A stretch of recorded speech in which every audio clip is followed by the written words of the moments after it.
So here we are on the canals, thankfully not in it.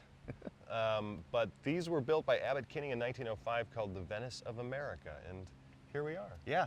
And you know, not all of the original canals are still here, but there's still a good amount. This neighborhood is so beautiful. And It's so cool. when I think about shooting in LA in a place that like only in LA could you do it, This it's is locations like this. Yeah, so what are the movies that were shot here? So, I mean, through the years, many movies were shot here, as you would assume, because it's so, at the same time, I feel like, why aren't there more movies shot here? Yeah, right. Because it is such a picturesque visual place. American Pie, one of the houses for the kids was set here, and you know, it didn't play a big role, but you just kind of get a vibe when you total vibe. establish a place like this. One of the first movies I ever worked on was a movie called Hollywood Homicide, which was a buddy cop action comedy. And they really leaned into the action and the comedy because they had a foot chase, chasing somebody down all through Venice, and they end up going on a paddle boat in the canals, chasing this wanted guy. A really slow chase. It's very comedic, a lot of fun. But I think one of the movies that really used a bridge just like this really well is Nightmare on Elm Street. Really? It's on not this bridge, but there's 9 bridges around the canals. So it was not on this one, but it was on one similar to this, where Johnny Depp and Nancy, the main character, they're having a conversation about dreams and about essentially lucid dreaming, being able to be in control of your dream and make decisions within your dream. What's interesting to me is if you look at scene writing, they're talking about ideas. They're looking in a book.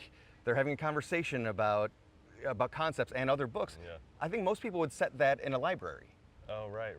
But if you're going to shoot a conversation scene, it might as well be Yeah. somewhere visual. Keep it active. Give them something to look at other than just 2 talking heads. Yeah. And so, I mean, obviously that's more interesting when you're in production. You're behind camera, you're watching it in the theater, but what about on the page? Yeah, Is that more entertaining for the reader totally also? more interesting because we're visualizing as we're reading, and we don't want to just be reading dialogue because that's just hearing something. So yeah, for sure, it makes a huge difference.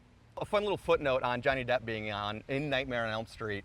Where was he as this young starting out actor when he first got the call that he got the part? I know the answer. You know the answer. Yeah. Another great filming location. It's Musso and Frank. Yeah, right there on Hollywood And the Boulevard. phone booths that are still there.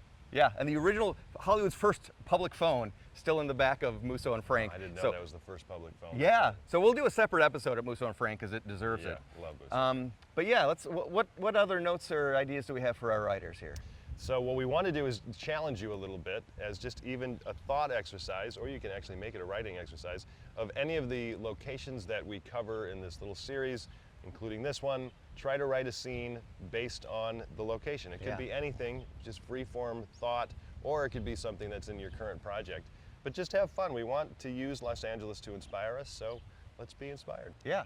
And so right now we've talked about an action scene happening here. We've talked about just a boring conversation happening here, but it's more interesting because we're here. Yeah. What would you do with it? Yeah, have fun with it.